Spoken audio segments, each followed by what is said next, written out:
Hey guys, it's Minime27. I apologize that I haven't made a video in a long time. To be honest, a week after I posted my first video, I looked back and I saw that no one had viewed it or anything else. I got kind of downhearted about it, and so I kind of gave up for a while, to be honest, which I should know not to do because my experience that I went through taught me to never give up, and that's something that I wanted to get across to you all, and then I got downhearted. But this morning I was on YouTube and I decided to check my channel, and I saw that over 60 of you all had seen it, and a few of you had commented saying that you wanted me to continue the series.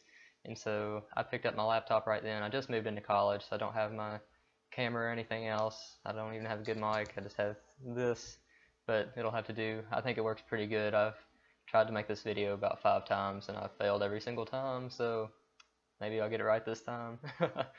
But anyway, so for you all that are just watching this for the first time, this series I'm going to try to do is like advice on what to do if you just figured out that a family member or a friend has cancer and some stuff like that. So my first video, just to recap, I went over like the basic stuff. I was like, definitely have a support system. Go out and tell your friends about what's happening.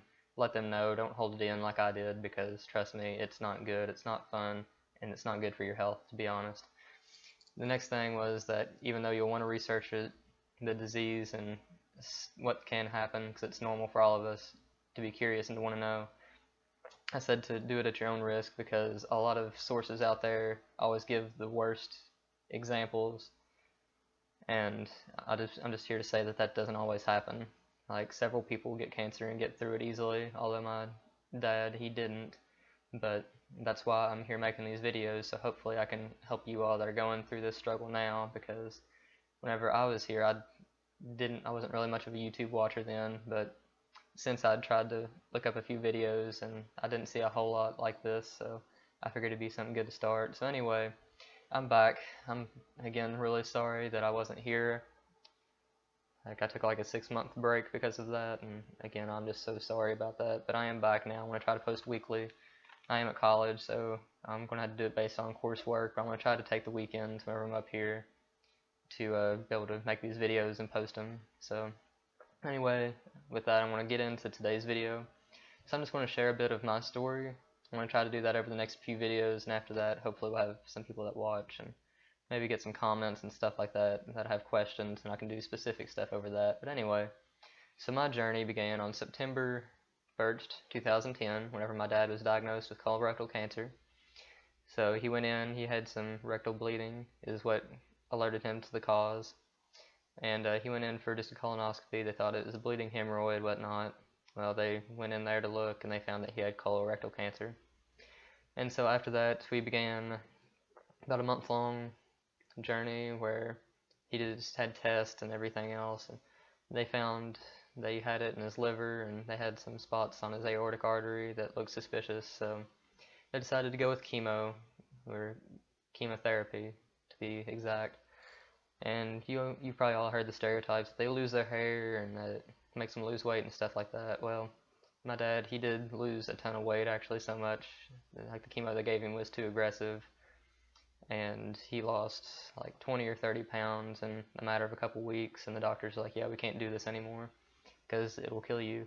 And so they just decided to go straight into surgery. By the way, he didn't lose his hair during the chemo. He actually had to have chemo later on too, and he never once lost his hair. But sign that's not something that always happens, just a little side note. But anyway, back to the story. So he had surgery in November of 2010. He had it removed. It was a 6 hour surgery.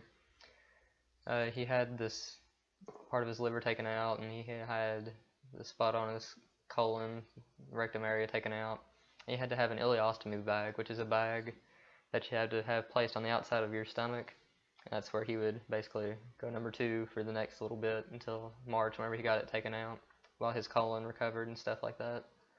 So that was definitely something to get used to. I'll probably talk about that more in this video, or maybe another video, not quite sure yet. But anyway, so the surgery went well. It was a 6 hour surgery. It was a day where I was definitely on edge. I was an 8th grader in middle school, and I got calls every couple hours from my mom saying how he was doing and stuff like that. And I got a call whenever the surgery had finished, and I was told that he went perfectly, they got it all, and it was one of the happiest moments of my life. It really was, because I thought that it was over. And like during those first few months, I got down a lot. Like my support system, my friends, is the only thing that really kept me up, because I don't know, I was in a whole new uncharted area. Nothing made sense anymore.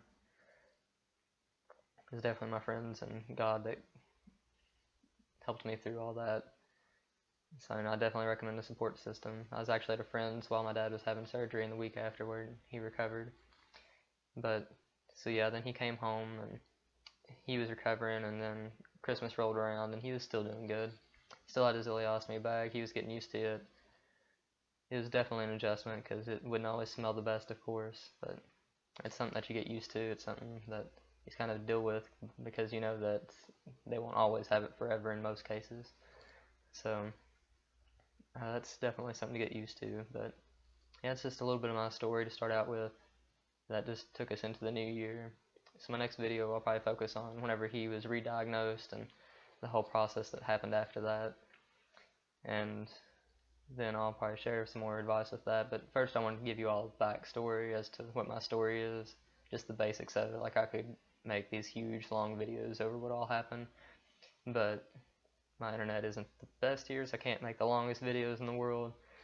So I'm going to break it up and just give some general background stuff. Please leave any comments or that you have, any questions. Like if you want me to do something specific video, then please leave a comment of that. Or if you have any specific questions, please leave a comment and I'll try to get back with you. So I think that's going to be all for this video. So this is Mini-Me27. I'm back, guys. I'm glad to be back. I'm sorry again. So try to stay tuned, and I'm hoping to have another video up next week.